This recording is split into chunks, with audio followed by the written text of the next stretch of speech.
시청자 여러분 안녕하십니까? 지난 1월 26일 검찰이 윤석열 대통령을 내란 우두머리 혐의로 구속 기소했습니다. 내란 사태 발생 54일 만의 일로 현직 대통령이 재판에 넘겨진 것은 헌정사상 처음입니다. 수사와 체포 당일 단 한 차례 공수처 조사를 제외하고 모든 수사를 거부한 윤 대통령은 설 연휴에도 메시지를 내면서 지지층 결집을 통해 위기를 피하려는 모습입니다. 오늘 시사호는 윤 대통령의 옥중 정치와 향후 형사 헌법재판 흐름을 비롯한 여야 정치권 행태를 중점적으로 분석해 보겠습니다. 먼저 오늘 함께 하실 두 분 패널 소개합니다. 천용길 시사평론가 나오셨습니다. 어서 오십시오. 네, 반갑습니다. 민변 대구지부죠. 강수영 변호사 모셨습니다. 어서 오십시오. 안녕하십니까?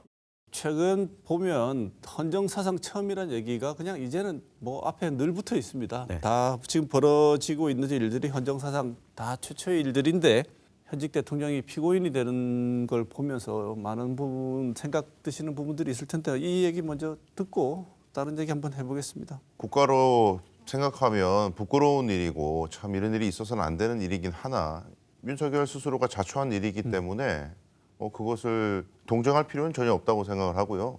그리고 오히려 이제 긍정적으로 생각하면 살아있는 권력자를 이 법 시스템이 구금을 하고 기소를 할 수 있다는 것 자체가 선진화된 사회인 것을 대외로 보일 수 있는 거기 때문에 긍정적으로 생각할 것도 있다고 봅니다. 네. 네, 이게 법적으로는 뭐 내란 혐의 그리고 직권남용 혐의지만 좀 우리가 사회적으로 보면 윤석열 대통령이 대통령이라고 하는 이 권한과 지위를 가지고 있음에도 불구하고 이걸 더 강하게 견고하게 하기 위해서 일종의 친위 쿠데타를 벌인 것인데 앞서 이 강변이 이야기한 것처럼 이러한 친위 쿠데타를 벌인 것 자체는 서글픈 일이지만 한국 사회가 제도가 이 친위 쿠데타를 사법 시스템으로 제압하고 이 수사하고 심판할 수 있다는 것 자체가 대한민국의 정치 제도가 이 정도면 오히려 자랑할 만한 일이 아닌가 이렇게 생각을 해보게 됩니다. 아직 끝난 게 아닙니다. 이 시스템 내에서 흘러가고는 있지만 한창 진행되고 있는데 설 연휴 끝나고 난 뒤에 형사재판 전망 강수영 변호사한테 먼저 들어보죠. 어떻게 진행될 것 같습니까? 원래 그 전에는 어떻게든 이제 형사재판 진행을 지연을 하고 헌법재판소는 정치적인 목소리를 규합해서 극우 지지자들을 선동하는 방향으로 이제 막아보자. 어떻게든 여론 압박을 해보자. 그런 전략이었는데 헌법재판관도 뭐 셋이 아니라 둘이지만 임명이 되는 바람에 굉장히 빠르게 진행되고 형사 절차도 검찰이 전격적으로 이제 구속 기소를 결정하면서 6개월 동안 갇힌 상태에서 재판을 받게 돼버렸고요. 어떻게든 이제 불구속 상태에서 재판받을 수 있도록 하는 방법이 없을까 연구를 많이 했을 텐데 지금 그 방법은 사실상 무의에 돌아갔습니다. 그러니까 1심 재판까지 이제 6개월까지 최장 구속을 할 수 있는 그런 상황인데 변호사들이 뭐 여러 가지 기술을 부릴 수 있습니다. 재판을 지연하는. 예를 들면 변호사를 계속 추가로 선임한다거나 그래서 이제 새로운 변호사가 기록을 검토하고 재판 준비하는 시간이 필요하다는 명분으로 지연을 한다든지 계속 건강 문제로 불출석을 한다든가 여러 가지 기술을 부릴 수가 있는데 근데 이제 일반적인 형사재판 같은 경우에는 공판을 갖다가 이제 한 달에 한 번 정도 여는데 이 사건은 아마 그것보다 훨씬 자주 열 거예요. 심리를 자주 할 것이고 그리고 증인을 갖다가 막 엄청나게 신청을 많이 할 가능성도 있거든요. 근데 그런 것들을 재판부에서 모든 것들이 재판관이 불공정한 염려가 있어서 기피 신청한다거나 별의별 기술이 있습니다만 모든 것은 법원의 허가가 있어야지만이 가능한 것이기 때문에 법원이 의지를 가지고 있다면 사회 갈등 봉합을 위해서 신속하게 결정을 내리지 않을까 생각합니다. 우리 천영길 평론가는 어떻게 전망하십니까? 네, 형사 재판이 진행되는 속도와 더불어서 한 가지 좀 변수로 작용되는 게 지금 헌법재판소에 탄핵 심판을 받고 있는데 형사 재판에 대응하고 이 재판을 진행하는 것을 이유로 해서 헌법재판소에 이 탄핵 심판을 정지시켜달라. 그리고 이 판결도 형사 판결이 나오면 내려달라. 이런 주장을 지속적으로 할 가능성이 보여서 오히려 이게 정치 체제 자체를 좀 뒤흔드는 어쩌면 우리 사법부와 헌법재판소가 굉장히 중요한 결정을 내려야 될 순간이 곧 또 오지 않을까. 그래서 윤석열 대통령의 이 죄를 묻는 것과 이 대통령으로서 직을 유지할 수 없다라고 하는 이 탄핵 심판을 좀 별도의 트랙으로 이 진행을 시켜야 될 것 같습니다. 네. 이럴까봐 네. 헌법재판소도 그렇고 국회 소추단에서도 탄핵 소추 사유 중에 형법상 내란죄가 되느냐 안 되느냐는 빼고 헌법 위반만 다루자 이런 식으로 정리를 했던 것인데 우리한테 지금 대구 시내 제일 많이 걸려 있는 현수막이 민주당의 사기 탄핵에 우리가 속았습니다. 이런 식으로 막 지금 국민의힘에서 대응하잖아요. 내란죄를 뺀 건 사기다. 사기 탄핵이다. 처음부터 탄핵 사유가 없는 거다. 근데 이제 선동인데 그것도 그 헌법 사유 위반만, 그러니까 뭐 계엄 사유가 헌법상에 다 정해져 있는데 계엄 사유가 없음에도 계엄을 했다든지, 계엄을 할 때는 여러 가지 헌법상 절차를 거쳐야 되는데 국무회의 심의를 안 했다든지 이런 것들을 따져보자. 이제 그렇게 정리가 된 거거든요. 그래서 형사재판 결론을 보고 탄핵 심판하자 이렇게 못하도록 다 가지치기를 한 거예요 지금. 네. 그래서 아마 어려울 거예요. 다른 그렇게 생각하시는 분들의 얘기를 들어보면 또 있어요. 그 얘기를 윤 대통령이 많이 이제 하고 계시죠. 옥중에서 구속 기소 다음 날 아주 이제 비장한 얘기를 합니다. 각오하고 시작한 일이다. 이 당당히 대처하자 국민들에게 이렇게 얘기를 했는데 이 비슷한 얘기들 지금이 끝이 아니고 계속 옥중에서 나올 것 같습니다. 이런 옥중 정치 일환인 것처럼 보이는데 이 메시지의 방향과 파장 전은길 평론가 어떻게 평가하십니까? 그러니까 이게 뭐 최근 여론조사 결과들이 나오면서 윤석열 대통령에 대해서 일종의 이 뭐 동정 여론이 조금씩 형성되고 있는 것은 사실입니다. 그런데 여기에 대해서 국민의힘 정치인들, 특히 이 국회의원들이 적극적으로 좀 동조하면서 힘을 얻은 것 같은 이 모양새이긴 한데 탄핵 심판 결정이 나오고 나면 이러한 분위기는 어느 정도 또 자연스럽게 꺼질 수밖에 없다라고 봅니다. 지금의 국민의힘 국회의원들 이 내란을 옹호하고 있는 의원들은 본인들이 윤석열 대통령에게 충성하고 있는 것이 아닙니다. 이 본인들의 정치적인 입지를 강화하기 위해서 이 국민들에게 특히 부정선거 여론이나 뭐 이런 것들을 퍼뜨리고 있는데 이걸 좀 윤석열 대통령이 메시지를 내더라도 단호하게 좀 끊어주는 특히 국회의원 다수를 보유하고 있는 우리 대구 경북 지역에서 이걸 끊어주는 게 무엇보다 저는 중요하지 않나 싶습니다. 네. 항변 보시기에 다른 여러 메시지들이 나왔는데 또 당당히 대처하자 이게 또 조금 그러니까요. 그게 안 맞는 말들이 한두 개가 아닙니다만 이 말도 좀 안 맞는 것 같은데 어떻게 보십니까? 근데 일단 당당하게 대처하자라는 말의 그 맥락이 이제껏 이제 싸우자라는 여전히 이제 그 갈등 분열 상황을 이용해서 그나마 신락같이 자기가 잡을 수 있는 정치적 카드. 그러니까 법적으로는 지금 돌파해 나갈 수 없다는 걸 본인이 알아요. 내란죄에서도 못 벗어나고 탄핵도 사실상 인용된 것이 거의 99% 지금 넘어가 있는 상황이거든요. 형세를 알고 있습니다. 그러니까 붙잡을 수 있는 것은 정치적 선동과 여론 압박이다. 이거밖에 없다는 생각에 그런 말을 한다고 보고 좀 이제 개인적으로 상당히 좀 언짢은 부분은 각오하고 시작한 일이라면은 빨리 들어갔었어야지.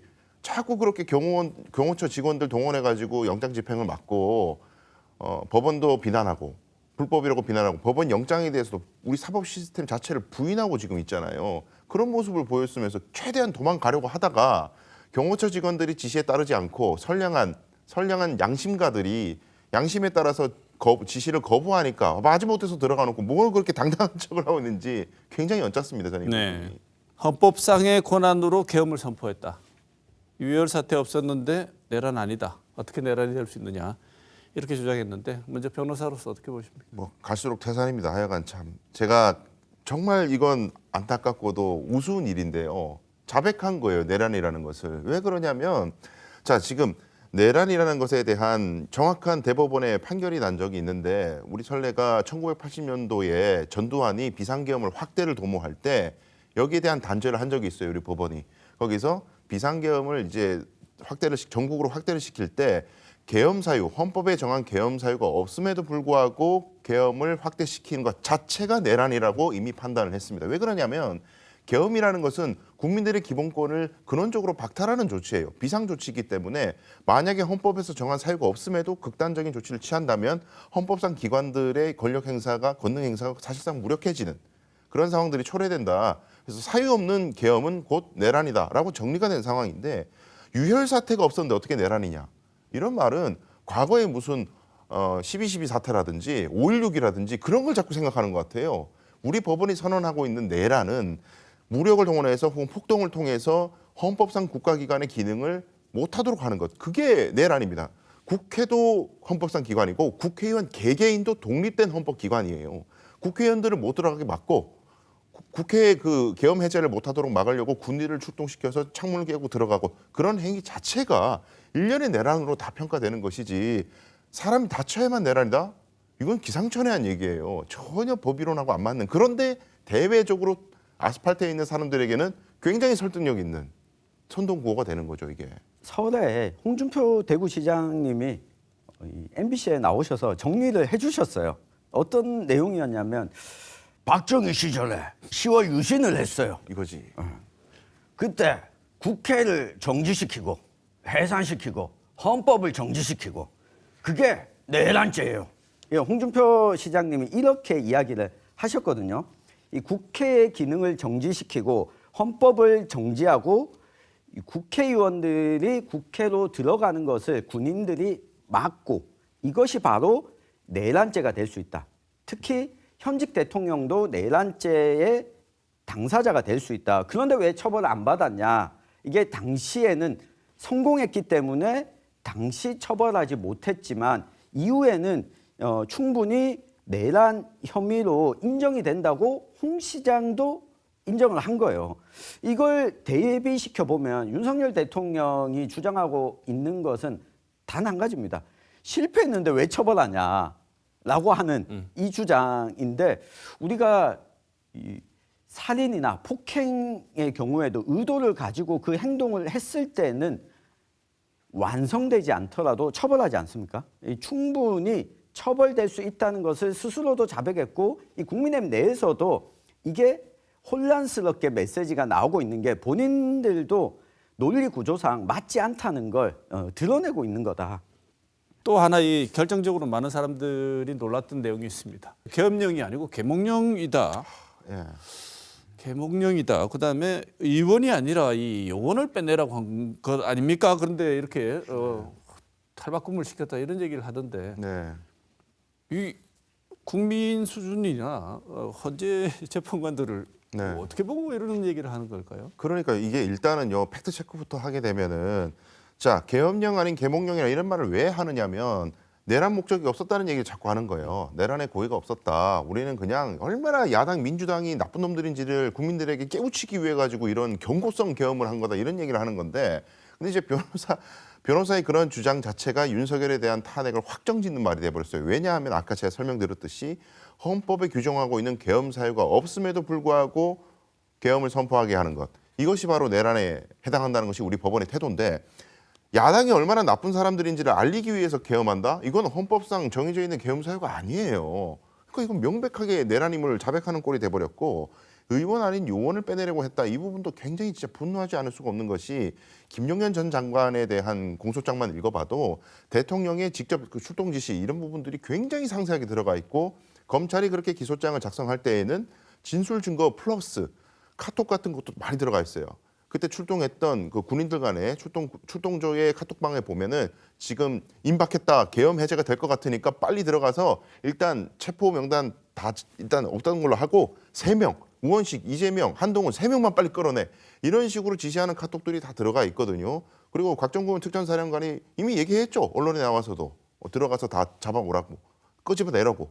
근데 이런 것들을 만약에 대통령이 나는 요원 끌어내라고 했지 의원 끌어내는 적이 한 적이 없다. 이런 말이 무슨 말이냐면은 거기 출동했던 군인들 전부 반란죄예요. 그러면 대통령 지시하고 다르게 국회의원을 갖다가 잡아 끌려고 체포하려고 했다? 군 헌법상의 반란죄고 이거는 사형이에요.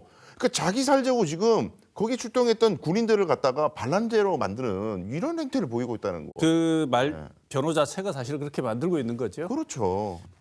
뭐 바이든 투를 하려고 요원이라고 했는지 모르겠는데 최정길 평론가는 이거 어떻게 보셨습니까? 그러니까 뭐 두 가지 목적이 있어 보입니다. 한 가지 목적은 우선 헌법재판소 탄핵 심판을 받는 와중에 사실관계를 다투면서 시간을 지연하고자 하는 의도가 있는 것 같습니다. 그러니까 내가 했던 말이 사실 의원이 아니라 요원이었다라고 하면 그걸 또 확인해 봐야 되지 않냐, 어떻게 들었냐. 실제 지시받은 사람은 저는 의원이라고 들었습니다. 그러면 그 들은 게 잘못된 거다라고 하는 사실관계를 다투면서 이 시간을 지연하고자 하는 일종의 전략적인 목적이 한 가지가 있는 것 같고요. 이 두 번째는 정치적 수사죠. 이 계몽령이라고 하는 것은 우리나라 헌법 체계 안에 법률 체계 안에 없습니다. 자, 비상 계몽령을 선포하겠습니다라고 할 수 있는 게 없습니다.